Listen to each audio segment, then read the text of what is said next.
गौतम बुद्ध और आलसी आदमी की कहानी।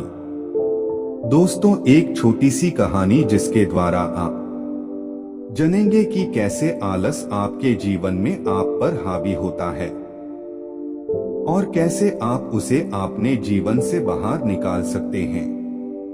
तो चलिए कहानी की शुरुआत करते हैं।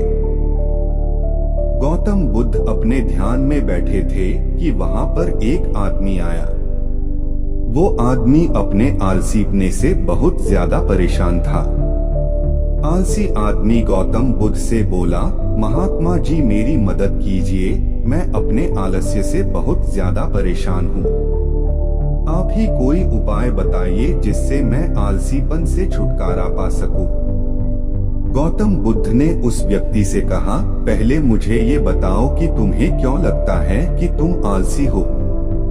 आलसी आदमी बोला, सिर्फ मुझे नहीं, मेरे परिवार वालों को और मेरे आसपास के सभी लोगों को ऐसा लगता है कि मैं आलसी हूँ। गौतम बुद्ध ने फिर उससे पूछा, क्या तुम जानते हो आलस्य होता क्या है? आलसी व्यक्ति बोला, नहीं मैं नहीं जानता, किंतु मैं इतना जरूर जानता हूँ कि आलस्य बहुत बुरी चीज है। इसकी वजह से मुझे बहुत नुकसान हुआ है जीवन में। गौतम बुद्ध बोले, जिस परेशानी से तुम छुटकारा पाना चाहते हो, पहले उसके बारे में पूरी जानकारी ले लोगे तो उससे छुटकारा पाना आसान हो जाएगा। आलसी व्यक्ति बोला, भगवान इतनी बुद्धि तो मुझ में नहीं है, आप ही मुझे इस समस्या के बारे में जानकारी दीजिए।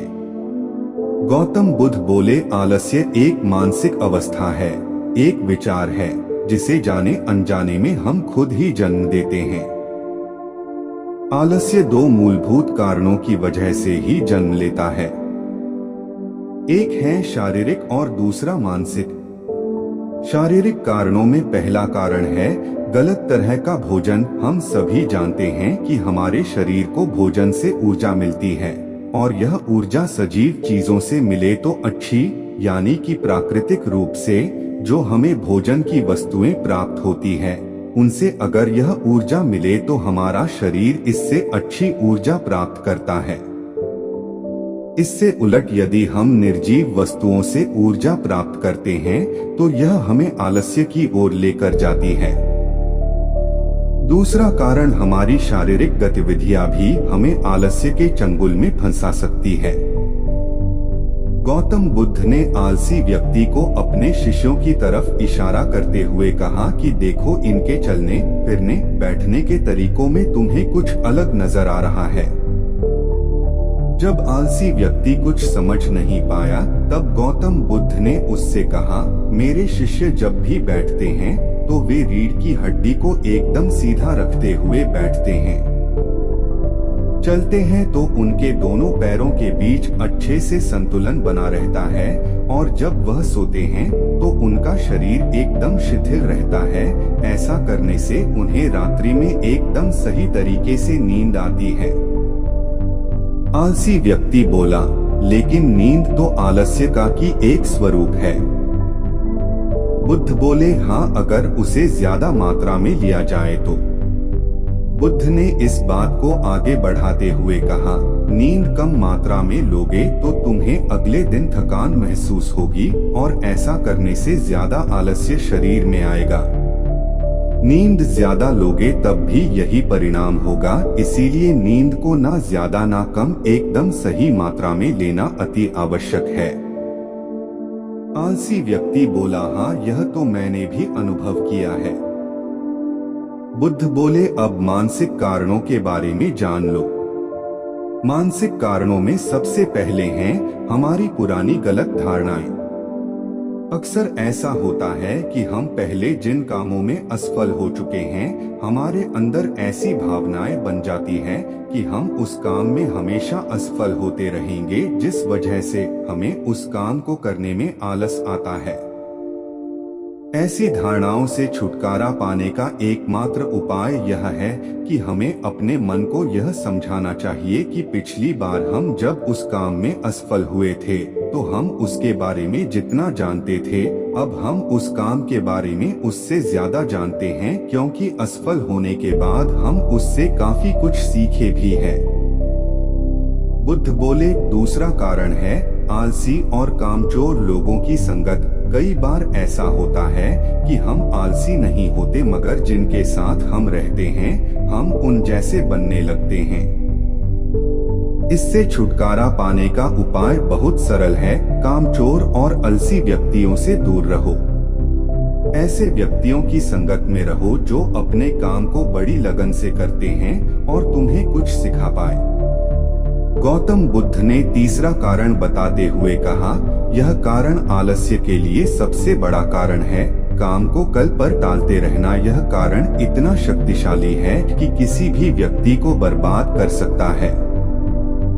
इससे बचने का सबसे आसान उपाय यह है कि जो काम जितनी जल्दी संभव हो उतनी जल्दी कर दिया जाए।